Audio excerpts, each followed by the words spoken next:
இந்த வீடியோ நம்ம என்ன பேச போறோம்னா இந்தியாவோட முன்னாள் பிரதமராக இருந்த தேவகவுடா அப்படிங்கிற ஒருத்தரை அவரோட வீட்டுக்குள்ள போய் அவரோட பையனை கைது பண்ணி கூட்டிட்டு வந்திருக்காங்க. அதை பற்றி தான் இந்த வீடியோவில் நான் கூட டீட்டெயிலாக பேச போகிறேன்.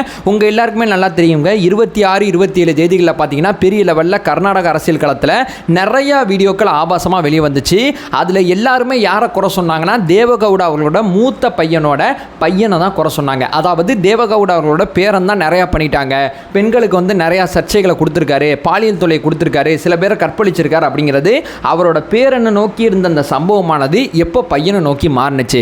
ஏன் இந்த இடத்துல பையனை கைது பண்ணுறாங்க, பேரனை கைது பண்ணுறதுக்கு என்ன மாதிரி நடவடிக்கைகள் எடுத்தாங்க? பிரிஜுவல் ரேவண்ணா அப்படிங்கிறது தான் பெரிய லெவலில் சொல்லப்பட்டுச்சு. அவரை தாண்டி இந்த ரேவண்ணாவை தூக்குனதுக்கு காரணம் என்ன? இது எல்லாத்தையும் உள்ளே போய் பார்க்கும்போது ஒரு 20 வயசு பையன் தன்னோட தாய்க்காண்டி கொடுத்த புகார் காரணமாக தான் இந்த கைது நடந்திருக்குன்னு தெரிய வருது. ரேவண்ணா என்ன பண்ணியிருக்கார் அப்படிங்கிறத இந்த வீடியோவில் பார்ப்போம். பிரிஜுவல் ரேவண்ணாவை கைது பண்ணுறதுக்கு என்ன நடவடிக்கை எடுக்கப்பட்டிருக்கு அப்படிங்கிறதும் சேர்த்து பார்ப்போம். ஏன்னா அந்த கைது நடவடிக்கை இந்த விஷயங்கள் அத்தனையுமே ஒருதலை பட்சமாக இருக்குது, ரொம்ப தாமதமாக இருக்குது, வேண்டுமே ஸ்லோ பண்ணுற மாதிரி இருக்குது அப்படிங்கிற குற்றச்சாட்டும் களத்தில் இருக்குது. இது எந்தளவு உண்மை அப்படிங்கிறதும் சேர்த்து இந்த வீடியோவில் பேச போகிறோம். ரொம்ப முக்கியமான செய்தி, ரொம்ப தெளிவாக இந்த வீடியோவில் பேசலாம். உற்சாக வணக்கங்கள், வாங்க பதிவுக்குள்ளே போகலாம். இப்போ முதல் விஷயம் மக்களே, ஃபர்ஸ்ட் ஆஃப் ஆல் நம்ம எங்கே பேசணும்னா, அந்த வீடியோக்கள் பார்த்தீங்கன்னா 26, 27 தேதிகளில் வெளியே வருது. இந்த வீடியோக்களை வெளியிட்டது பார்த்தீங்கன்னா இவரோட கார் டிரைவர் அப்படிங்கிறது சொல்லப்படுது. இந்த வீடியோக்கள் எப்படி வெளியானது அப்படிங்கிறத நம்ம டீட்டெயிலாக ஒரு 10 நிமிஷம் தனியாக கூட பேசலாம். நிறைய தகவல்கள் பொது வெளியிலே இருக்குது, அது ஒரு பக்கம் தள்ளி வச்சுருங்க.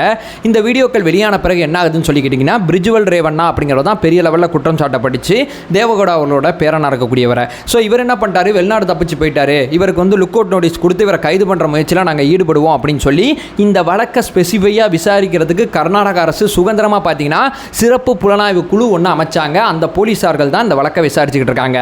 அவங்களுக்கு 2 டாஸ்க்கு கொடுக்கப்பட்டிருக்கு. ஒரு டாஸ்க் என்னன்னா, இந்த வீடியோக்குள்ள இருக்கக்கூடிய பெண்கள் யார் யார், பாதிக்கப்பட்டவங்க யார் யார் அப்படிங்கிறத தேடுதலுக்கான முயற்சியில் ஒரு பக்கம் ஈடுபட்டு இருக்காங்க. இன்னொன்று பக்கம் பார்த்தீங்கன்னா இதில் பாதிப்புக்கு உள்ளான அந்த நபர்களை கைது செய்கிற முயற்சி, இதில் தொடர்புடைய நபர்களை கைது செய்கிற முயற்சி ஒரு பக்கம் போயிட்டு இருக்கு. இதில் அந்த பாதிக்கப்பட்ட பெண்களில் சில பெண்கள் வந்து தாமாக முன் வந்து புகார் கொடுத்தாங்க. அதில் சில புகார்லாம் நம்ம பொது வெளியில் செய்திகளில் பார்க்க முடிஞ்சு. ஒன்று பார்த்தீங்கன்னா அதில் அவங்க வீட்டில் வேலை பார்த்த ஒரு பெண் புகார் கொடுத்துருந்தாங்க. ஏன்னா இந்த மாதிரி வந்து பாலியல் பலாத்காரம் பண்ணிட்டாரு, பாலியல் துன்புறுத்தல் பண்ணிட்டார் அப்படிங்கிற புகார் கொடுக்கப்பட்டுச்சு. இன்னொன்று பார்த்தீங்கன்னா அந்த பெண் இருக்காங்கல்ல, வேலை பார்க்குறாங்கல்ல, இன்னொன்று பெண், அவங்களோட 16 வயசு பொண்ணு வந்து புகார் கொடுத்தது பார்க்க முடிஞ்சு. அதுக்கப்புறம் பார்த்தீங்கன்னா ஒரு பஞ்சாயத்து தலைவி புகார் கொடுத்ததை பார்க்க முடிஞ்சு. இந்த 3 புகாரை பார்க்க முடிஞ்சு.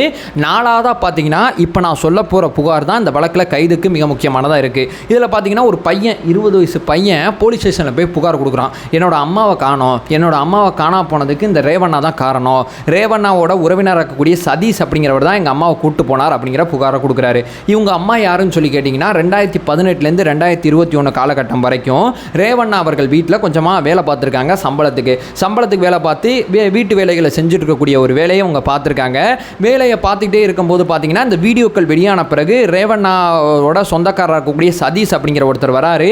இந்த பெண்ணிட்ட என்ன பேசுகிறாருன்னா, ரேவண்ணாவோட ஒய்ஃப் வந்து உங்களை பார்க்கணும்னு ஆசைப்படுறாங்க, கொஞ்சம் வீட்டுக்கு வாங்கன்னு சொல்லி அந்த பெண்ணை கூப்பிட்றாங்க. அந்த பெண்ணும் வந்து நம்பி அவங்க கூட போயிடுறாங்க. போன பிறகு பார்த்தீங்கன்னா அந்த பெண் வந்து எங்கே போனாங்க, என்ன ஆனாங்க எதுவுமே தெரியல, தன்னோட தாயை காணோம் அப்படின்னு சொல்லி இவர் போய் புகார் கொடுக்குறாரு. அந்த பையன் தன்னோட தாய் எங்கே போனாங்க என்ன ஏது அந்த பையனுக்கு எதுவுமே தெரியல. அதுக்கப்புறம் பார்த்தீங்கன்னா இந்த வீடியோ வெளியான பிறகு இந்த வீடியோக்கள் அத்தனையுமே அந்த பையன் பார்க்குறான். பையன் பார்க்கும்போது தன்னோட தாயை கையையும் காலையும் கட்டி போட்டு பாலியல் துன்புறுத்தல் கொடுக்குறத அந்த பையன் பார்த்துட்டு உடனடியாக போலீஸுக்கு இன்ஃபார்ம் பண்ணுறான். என்னோட தாயை காணோம், நான் புகார் கொடுத்தேன்ல, என்னோட தாய் இந்த இருக்காங்க பாருங்க, இந்த வீடியோக்குள்ளே என்னோட தாய் இருக்காங்க அப்படிங்கிற புகாரை கொடுக்குறான். அந்த பையன் அம்மாவை இப்படி சித்திரவதை பண்ணுற வீடியோவை பார்த்து அடையாளம் கண்டு போலீஸ்கிட்ட கம்ப்ளைண்ட் கொடுக்குறான். எங்கே போய் சொல்கிறதுன்னு தெரியல. இது ஒரு புறம் நடந்துக்கிட்டே இருக்கும்போது இந்த பக்கம் பார்த்தீங்கன்னா சிறப்பு புலனாய்வு குழு சம்மன் அனுப்புது, ரேவண்ணாக்கும் சம்மன் அனுப்புது, பிரிஜுவல் ரேவண்ணாக்கும் சம்மன் அனுப்புது. பிரிஜுவல் ரேவண்ணா என்ன சொல்கிறான்னா, நான் வெளிநாட்டில் இருக்கேன், 7 நாள் கழிச்சு வந்துடுறேன் அப்படிங்கிற விஷயத்த சொல்கிறாரு. இவருக்கு எதிராக லுக் அவுட் நோட்டீஸை ஒரு பக்கம், இவருக்கு எதிராக புலனாய்வு குழு ஒரு வேலையை பார்க்குறாங்க. இந்த பக்கம் பார்த்தீங்கன்னா ரேவண்ணா வந்து ஒரு பக்கம் வந்து முன்ஜாமீன் கேட்டு கோர்ட்டுக்கு போகிறாரு. கோர்ட்டில் என்ன சொல்லிட்டாங்கன்னா, அவ்வளோ பெரிய வழக்கெல்லாம் அவங்க மேலே போடல, ஈஸியாக ஜாமீன் கிடச்சிரும், முன்ஜாமீன்லாம் தேவையில்லை அப்படின்னு சொல்லி அந்த முன்ஜாமீன் மனுவை தள்ளுபடி பண்ணிடுறாங்க. அதுக்கப்புறம் அந்த பையன் கொடுத்த புகார் காரணமாக கடத்தல் வழக்கு இவர் மேலே பதிவு செய்யப்படுது. முன்ஜாமீனுக்கு கோர்ட்டுக்கு போறாரு. முன்ஜாமீன் விசாரணை ஒரு பக்கம் நடந்துகிட்டே இருக்கு. இந்த பெண் எங்க இருக்காங்க அப்படின்னு சொல்லி இந்த புலனாய்வு குழு ஒரு பக்கம் தேடிக்கிட்டே இருக்காங்க. தேடிக்கிட்டே இருக்கும்போது இந்த முன்ஜாமீன் விசாரணை வர்றதும் ரெண்டும் ஒரே நேரத்தில் நடக்குது. ஒரு பக்கம் பார்த்தீங்கன்னா இந்த பெண் எங்க மீட்கப்படுறானா மைசூர் பக்கத்தில் ஒரு சின்ன கிராமத்தில் ஒரு பண்ணை வீட்டில் இந்த பெண் மீட்கப்படுறாங்க. அந்த பெண் அங்கே மீட்கப்படும் போது அந்த வீடு யாருக்கு சொந்தமானதுன்னு சொல்லி பார்க்கும்போது ரேவண்ணா அவர்களோட ஆதரவாளருக்கு தான் அந்த வீடு சொந்தமானது அப்படிங்கிற ஒரு விஷயத்தை கண்டுபிடிக்கிறாங்க. ஸோ அந்த பெண்ணை அங்கேருந்து மீட்கிறாங்க. மீட்டுக்கிட்டே இருக்கும்போது இந்த பக்கம் ஜாமீன் மனு வந்து விசாரணைக்கு வருது. ஜாமீன் மனுவில் இவருக்கு வந்து ஜாமீன் கொடுக்க முடியாது அப்படின்னு சொல்லி இடைக்கால உத்தரவு எதுவும் பிறப்பிக்க முடியாதுன்னு சொல்லி இந்த வழக்கோட விசாரணையை 6ஆம் தேதி தள்ளி வச்சிடறாங்க. அதனால ஜாமீன் இல்லைன்னு தெரிஞ்சோன்னே சிறப்பு புலனாய்வு குழு அடுத்த 5 நிமிஷத்தில் இவரோட வீட்டுக்கு போயிட்டாங்க. வீட்டுக்கு போய் கதவை தட்டுறாங்க. கதவை திறக்கவே இல்லை. அதாவது அவர் என்ன நினச்சிக்கிட்டாருன்னா ஒரு முன்னாள் பிரதமர் வீட்டிலலாம் போலீஸ் வரமாட்டாங்கன்னு நினச்சிட்டார் போல. அங்கே போயிட்டு அந்த வீட்டில் போய் பதுங்கி இருந்தார். பதுங்கி இருக்கும்போது கதவை தட்டுறாங்க. யாருமே வந்து திறக்கலை. ஒரு கட்டத்தில் பார்த்தீங்கன்னா கதவை தட்டிக்கிட்டே இருக்கும்போது ஒரு 10 நிமிஷம் 1/4 மணி நேரம் வெளியே நின்றுருக்காங்க.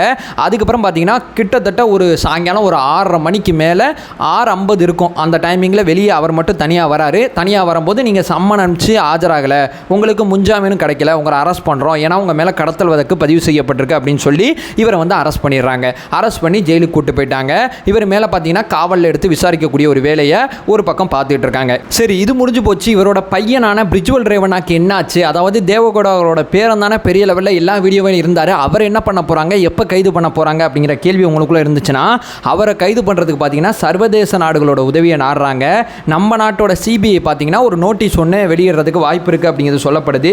ப்ளூ கார்னர் அப்படிங்கிறது அதோட பேர் சொல்கிறாங்க. சர்வதேச இன்டர்போல் உதவியோடு சேர்ந்து இவரை கைது பண்ணுற முயற்சியில் சிறப்பு புலனாய்வு குழு ஈடுபடுவாங்க. இதற்காண்டி சிபிஐ உதவியை நாடி இருக்காங்க அப்படிங்கிறது பெரிய லெவலில் சொல்லப்படுது.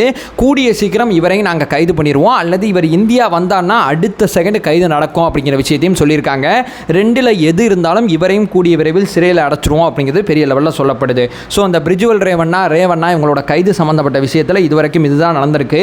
அந்த வீடியோ வெளியாகி சர்ச்சையை உண்டு பண்ணதுக்கப்புறம் பெரிய லெவலில் பார்த்தீங்கன்னா பிரதமர் நரேந்திர மோடி இதை பற்றி பேசலை அப்படிங்கிற குற்றச்சாட்டு வைக்கப்படுது. அமித்ஷா அவர்கள் பார்த்தீங்கன்னா சிவகுமார் அவர்களும் இந்த ரேவண்ணா இவங்களோட தேவகவுடா அவங்க குடும்பமானது ஒரே ஜாதி, அதனால பார்த்தீங்கன்னா இதில் பார்த்தீங்கன்னா 2 பேரும் இந்த கைது நடவடிக்கையை தாமதப்படுத்துறாங்க அப்படிங்கிறது பெரிய லெவலில் சொல்லப்படுது. இந்த செய்திகள் வந்துகிட்டு இருக்கும்போது ராகுல் காந்தி பார்த்தீங்கன்னா சித்தராமையாவுக்கு ஒரு கடிதம் எழுதுறாரு. வேகமாக நடவடிக்கை எடுங்க பாஸ், கொஞ்சம் சீக்கிரமாக வேலையை பாருங்க அப்படிங்கிற ஒரு கடிதம் எழுதுறாரு. அந்த கடிதம் வந்த பிறகு இந்த வேலை ரொம்ப துரிதமாக நடக்குது அப்படிங்கிறது பெரிய லெவலில் சொல்லப்படுது. ஸோ டோட்டலாக பார்த்தீங்கன்னா அந்த வழக்கில் இதுதான் முழுமையாக நடந்திருக்கு. இதை தாண்டி எது நடந்தாலும் அடுத்த வீடியோவில் நான் உங்கள்கிட்ட நிச்சயமாக ஷேர் பண்ணுறேன். இதை நீங்கள் எப்படி பார்க்குறீங்க, உங்களோட கருத்துக்கள் என்ன, எல்லாத்தையும் இந்த வீடியோக்கில் கமெண்ட் பண்ணுங்கள்.